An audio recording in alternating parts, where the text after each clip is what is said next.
Nouveau chantier, ben écoutez, celui-là proche de la Méditerranée. Allez, on avance. Je vous montre un peu. Voilà. Donc là, pour rentrer, il a fallu qu'on démonte l'arceau de la mini-pelle, qu'on démonte l'arceau du dumper. À l'intérieur, donc, eh bien, on a démoli la piscine que vous voyez là, donc une piscine encore en polyester, hein, qui n'avait pas 10 ans. Voilà. Donc là, on démolit tout. Et l'objectif, ça sera de faire une piscine de 10 mètres par 3. Donc aujourd'hui, pour l'instant, c'est l'évacuation donc, de la piscine coque que l'on vient mettre à l'intérieur de la benne qu'elle a. Bon ben voilà, hein, le camion est chargé avec la piscine polyester. Vous voyez, tout est plein. On voit bien hein, l'épaisseur d'une piscine polyester. Voilà, et donc là, on va le décharger à Veolia maintenant. Allez, retour sur notre chantier à Marseille. Donc là, on va vous montrer un petit peu l'avancement. Donc on voit l'espace qu'on a utilisé sur l'espace public. Et puis là, donc ce qu'on a fait, c'est que on avait demandé une autorisation de voirie, donc pour pouvoir travailler dessus. Donc là, on rentre à l'intérieur, on peut voir le dumper. On a enlevé les sécurités donc sur le dumper. Alors bien entendu, c'est pas super à faire, mais d'un autre côté, quand vous voyez la hauteur qu'il y a entre là et là, ben, on n'avait pas le choix, on était obligé d'enlever ces sécurités. Donc on a livré le matériel, hein. Tout le matériel mondial piscine a été livré, donc l'ensemble des panneaux, les aciers, les treillis soudés, donc des big bags, hein. Les treillis soudés, vous les voyez là-bas. Et là, ben, on est en train de faire le terrassement. Donc je leur ai demandé de s'arrêter 5 minutes parce que ça fout un bordel terrible, le brise-roche.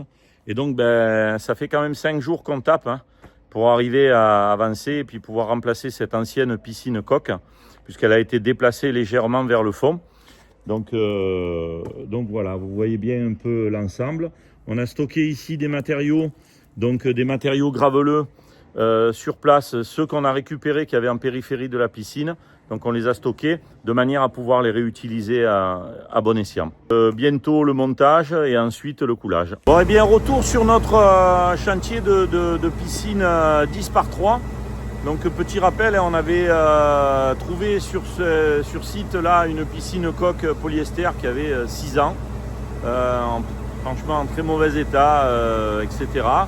Le client a pris donc la décision de nous donner le chantier, de faire détruire cette piscine pour réaliser une piscine béton et carrelée. Voilà, il est passé vraiment de la coque polyester au carrelage, donc pas du tout le même niveau de finition ni de prestation. Donc là, on retrouve la pompe qui se met en place. Donc difficulté, on le voit là-haut, hein, il y a les câbles électriques. Donc on va perdre un bras, nous ce qu'on appelle perdre un bras, hein, c'est-à-dire que la pompe elle est équipée de 4 bras. Et là, en l'occurrence, on pourra en utiliser que 3, puisqu'il y a un bras qui restera de manière verticale. Donc je remercie encore Laurent Gardiol et son équipe de Durance Béton. Donc toujours présente, toujours à l'heure. Enfin, franchement, on ne peut pas dire trop fort tout ça, parce que c'est vraiment super. Et là, on retrouve donc la piscine qui a été montée. Et là, vous pouvez la voir, hein, toujours pareil, hein, les treillis soudés qui sont posés sur des écarteurs de nappe donc en 7 cm pour être certain d'avoir le bon enrobage. Particularité de cette piscine, ce coup-ci, on n'a pas pu faire de rase-béton en périphérie parce que dessous, il y avait eu cette fameuse piscine-là. Donc on a pris une autre option, hein, on a pris des grosses dalles en béton de 50 par 50. On les a positionnées, réglées, calées de niveau et pour pouvoir ensuite mettre en place notre piscine. Donc voilà, on voit bien, hein, là il y aura cet emplacement, ce sera l'emplacement qui va être réservé donc, au local technique. Donc on va casser la dalle qu'il y a là, refaire une dalle. On va changer le positionnement qu'on voit ici du gaz. Hein. Donc changer son positionnement, faire son local technique. Et puis on continuera de vous montrer un petit peu l'avancement de ce chantier. Bon ben voilà, là je vous montre un petit peu en direct. Hein. Donc un béton qui n'est pas vibré, voilà ce que ça va donner. Donc là on remplit, vous voyez. Voilà.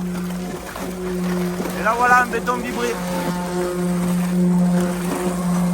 Voilà, vous voyez là, l'eau elle ressort du béton. On voit bien là, voilà, l'eau elle ressort du béton. Et regardez comme il descend le béton là. regardez. Vous voyez bien le béton descendre. Et voilà l'importance de vibrer le béton. Hein. Donc en 2 mots, on y enlève l'air qu'il a à l'intérieur, ce qui fait qu'il devient beaucoup plus compact. Et ça nous permet donc d'avoir une résistance maximale. Et bien entendu, dans le DTU, ça compte. Donc voilà, piscine mondiale piscine.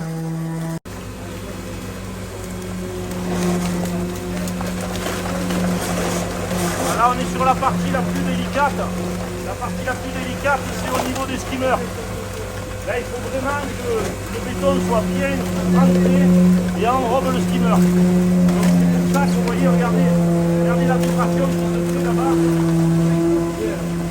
Voilà. C'est le seul moyen d'avoir un béton qui enrobe bien le skimmer et tous les éléments du coffrage.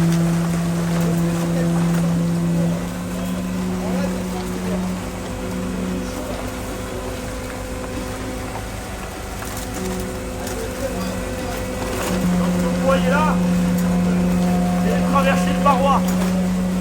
Traversée de paroi, là on a un trop-plein. Donc le trop-plein va nous servir quand la piscine va déborder parce qu'il va pleuvoir à évacuer l'eau de la piscine. Et bientôt vous verrez, on vous parlera du projet Ecodo. Un projet qui va bientôt sortir. Ben voilà, là c'est la suite du coulage. Donc on est en train de faire le fond. Voilà, je vous montre un petit peu. Là on est en train de faire le fond. Et tout à l'heure, vous verrez, on va le débuler. Donc c'est l'appareil que Damien a entre les mains là. Vous voyez le tube. Voilà.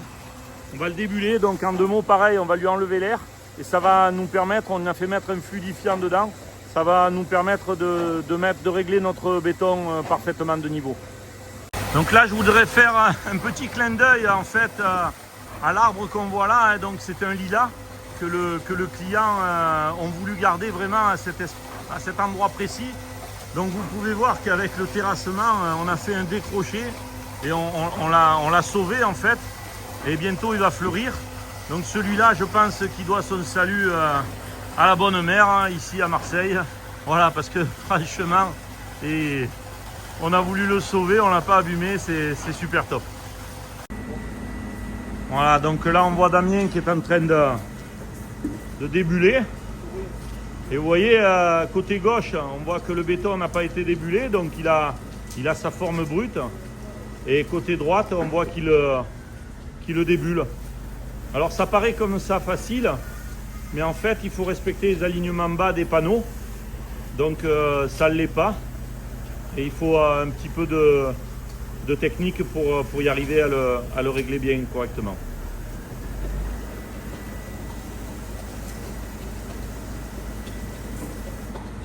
Donc là le coulage est terminé, on est en train de replier la pompe, hein, vous pouvez voir là-haut.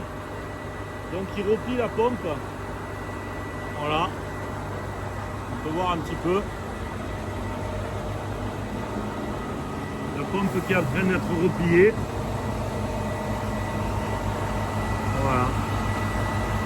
Donc la difficulté particulière, c'était les câbles, hein, puisqu'on avait câbles électriques et câbles téléphoniques, donc auxquels bien entendu il faut faire attention puisqu'ils appartiennent à la collectivité. Et donc quand on les casse, c'est notre portefeuille à nous tous qui allons régler ça. Et même si on a des assurances, il y a toujours des histoires. Donc voilà, là on est en train de faire tout ça et tout préparer. Bon voilà, la piscine est coulée. Donc là on voit le bac tampon, là où il va y avoir le volet roulant incognito. Escalier toute largeur, donc 3 marches. Et ensuite on fait un petit tour comme ça, voilà. Et là, on retrouve notre olivier qui est au fond et la piscine qui est terminée. Et voilà, à bientôt, ciao, ciao.